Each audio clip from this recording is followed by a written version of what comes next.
दुनिया भर में न जाने कितनी ही महिलाओं के साथ हलाला जैसी घिनौनी हरकत की गई होगी, लेकिन हैरानी तो तब होती है जब इंडियन सिनेमा की एक बेहद लोकप्रिय अभिनेत्री के साथ भी हलाला जैसा दुष्कर्म हो गया। इंडियन सिनेमा में साल 1939 से साल 1972 तक अपनी अदाकारी से लोगों के दिलों पर राज करने वाली अभिनेत्री मीना कुमारी के साथ भी समाज में व्याप्त ऐसा दुर्दांत हुआ कि जिन्हें भी पता चला उन्हें विश्वास नहीं हुआ। दरअसल मीना कुमारी बेहद कम उम्र में ही फिल्मों में आ गई थी। छोटी उम्र से ही फिल्मों में सक्रिय मीना कुमारी का जीवन बेहद दुखों से भरा हुआ था। कहा जाता है कि उनके जीवन में उन्हें कभी भी किसी से निस्वार्थ प्यार नहीं मिला। मीना कुमारी के जीवन में इतना दर्द था कि उन्हें ट्रेजेडी क्वीन के नाम से भी पुकारा जाने लगा था। मीना कुमारी अपनी फिल्मों जैसे 2 बीघा जमीन, दिल अपना और प्रीत पराई, आरती, दिल एक मंदिर, मेम साहिब इत्यादि के लिए जानी जाती हैं।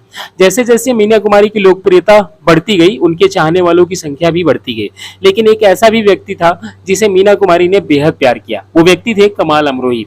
कमाल अमरोही इंडियन फिल्म इंडस्ट्री में एक निर्देशक और एक स्क्रीन राइटर के तौर पर जाने जाते थे। जब मीना कुमारी कमाल अमरोही से मिली तब वे पहले से शादीशुदा थे। उनकी पहली पत्नी की डेथ हो चुकी थी और दूसरी पत्नी के साथ वे शादीशुदा जीवन में थे। इसके बावजूद कमाल अमरोही और मीना कुमारी ने चुपके से साल 1952 में निकाह कर लिया था।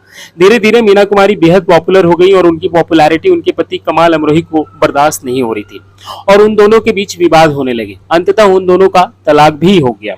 तलाक के कुछ सालों बाद वे दोनों फिर से एक साथ रहना चाहते थे, लेकिन अब धार्मिक बंदिशों के कारण वे साथ नहीं रह सकते थे, क्योंकि एक बार तलाक हो जाने पर जब तक हलाला नहीं होगा तब तक दोनों लोग साथ नहीं रह सकते थे। ऐसे में कमाल अमरोही से दोबारा निकाह करने से पहले मीना कुमारी को हलाला जैसी जलालत भरी प्रथा से गुजरना पड़ा।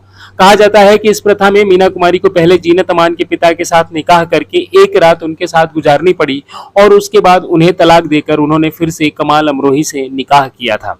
इस तरह मीना कुमारी फिर से कमाल अमरोही के साथ तो आ गई, पर उन्हें इस हलाला को लेकर बेहद अपमान सहना पड़ा और वो ज्यादा बीमार रहने लगी। इस तरह बीमारी की हालत में मीना कुमारी को शराब की भी लत लग गई और अंततः साल 1972 में बेहद कम उम्र में ही वो दुनिया छोड़ चली। तो ये थी मीना कुमारी के साथ हुई हलाला की कहानी। इस बारे में आपके क्या विचार हैं, कमेंट कर हमें जरूर बताएं और हमारे चैनल को सब्सक्राइब करना ना भूलें। Thank you so much.